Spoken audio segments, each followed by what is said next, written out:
اعوذ باللہ من الشیطان الرجیم بسم اللہ الرحمن الرحیم۔ اب جوڑا ہے سورۃ البروج اور سورۃ الطارق، والسماء ذات البروج والسماء والطارق، یہ جوڑا ہے۔ سورۃ البروج بسم اللہ الرحمن الرحیم، اس کا جو پس منظر ہے پہلے اس کو تاریخی طور پر سمجھ لیجئے۔ ہمیر کے بادشاہ جو ہوتے تھے یمن میں، وہ بہت عرصے تک تو وہ عیسائی رہے، لیکن یہ کہ ایک زمانہ درمیان میں ایسا آیا کہ یہودیوں کا ایک بادشاہ جو ہے وہاں پر اس نے اقتدار پکڑا، ذو نواس، اور اس کی حکومت قائم ہو گئی۔ اس نے پھر عیسائیوں کو پرسیکیوٹ کیا، کیونکہ ان کے درمیان دشمنی تو چل رہی تھی۔ جو عیسائی تھے وہ حضرت مسیح علیہ السلام کو، جو ان میں سے اچھے تھے وہ سمجھتے تھے کہ وہ اللہ کے رسول ہیں، جو ان میں سے ذرا یوں سمجھیے کہ غلو کے اندر مبتلا ہو گئے تھے، انہوں نے خدا کا بیٹا مان لیا۔ یہودی کہتے تھے وہ مرتد ہے، جادوگر ہے، کافر تھا۔ تو اب ان کے درمیان صلح کیسے ہو سکتی تھی؟ یہ تو کمال ہے یہودیوں کی ذہانت اور فطانت کا کہ اس وقت انہوں نے پورے کرسچن ورلڈ کو اپنی مٹھی میں لے لیا۔ لیکن یہ کہ یہ واقعتاً انہونی سی بات، ایک ایسی دو قومیں کہ جن میں سے ایک ہستی کو اپنا خدا مان رہی ہو، دوسری اس کو کہے کہ یہ تو ہے ہی ولد الزنا، مرتد، کافر، یہ کیسے ایک ہو گئے؟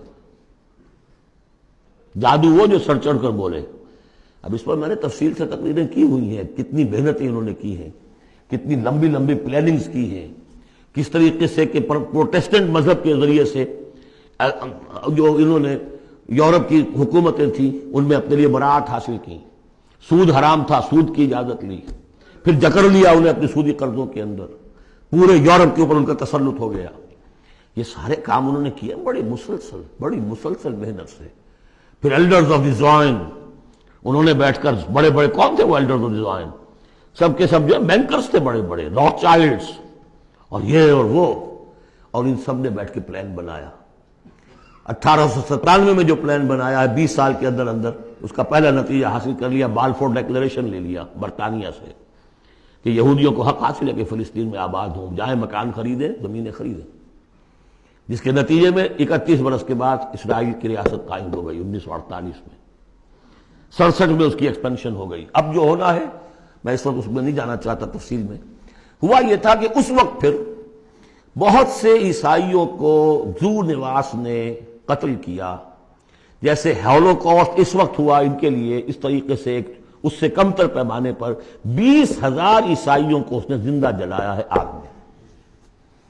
اور بڑے بڑا یہ واقعہ حضور کی بعثت سے بہت قریب تھا، یہ 523 عیسوی میں ہوا ہے واقعہ اصحاب الاخدود کا، اور بالکل یعنی سمجھیے کہ یمن میں ہوا ہے، جو کہ مکے کے جنوب میں ہے۔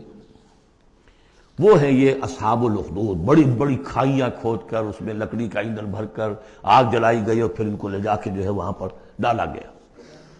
والسماء ذات البروج، قسم ہے آسمان کی جو برجوں والا ہے، والیوم الموعود، اور قسم ہے اس دن کی جس کا وعدہ ہے جو آ کر رہے گا، یعنی قیامت کا دن، وشاہد ومشہود، اور قسم ہے اس دن کی جو خود آتا ہے، یعنی جمعے کا دن عام طور پر سمجھا گیا ہے، اور بھی ان قسموں کی مختلف تعبیرات ہیں۔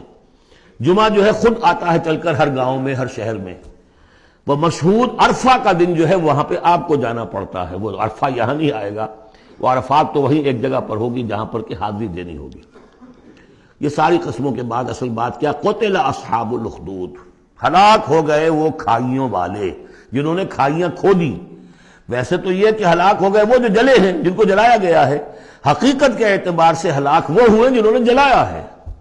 یہ تو جلے، ادھر جان نکلی، ادھر گئے اللہ کے ہاں جنت کے اندر۔ اور ان کا جو حشر اب ہوگا تو وہ تو اصل میں تو ہلاک تو یہ ہوئے ہیں۔ قتل اصحاب الاخدود النار ذات الوقود، وہ آگ جو بڑی ایندھن والی تھی، بڑی ایندھن سے جلائی گئی تھی، اذ ہم علیہا قعود، جبکہ وہ اس کے کناروں پر بیٹھے ہوئے تھے، وہم علی ما یفعلون بالمؤمنین شہود، اور جو کچھ وہ کر رہے تھے اہل ایمان کے ساتھ اس دیکھ بھی رہے تھے، نظارہ کر رہے تھے۔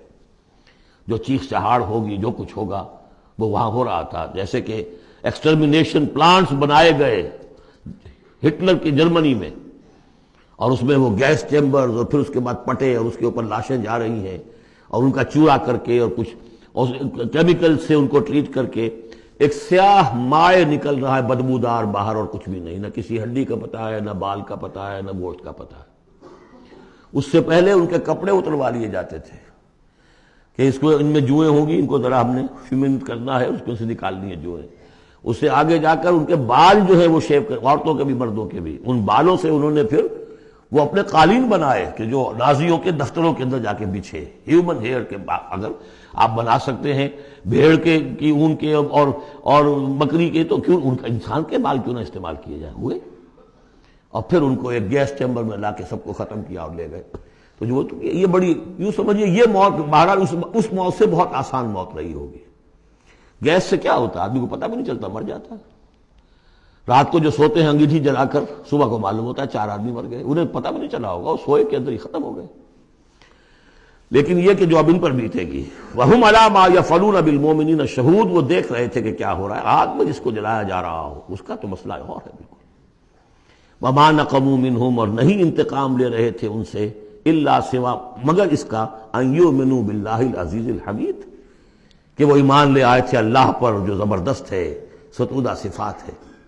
الذی لہ ملک السماوات والارض، وہ کہ جس کے لیے بادشاہی ہے آسمانوں کی اور زمین کی، واللہ علی کل شیء شہید، اور اللہ تو ہر چیز پر خود گواہ ہے۔ ان الذین فتنوا المؤمنین والمؤمنات، یقیناً وہ لوگ کہ جنہوں نے اس فتنے میں ڈالا مومن مردوں اور مومن عورتوں کو، ثم لم یتوبوا، پھر توبہ بھی نہیں کہی، اگر تو موت سے پہلے توبہ کر لی، ایمان لے آئے تو معاملہ صاف ہو جاتا، ثم لم یتوبوا فلہم عذاب جہنم ولہم عذاب الحریق، تو ان کے لیے ہوگا جہنم کا عذاب اور جلا ڈالنے والے عذاب۔ صدق اللہ العظیم۔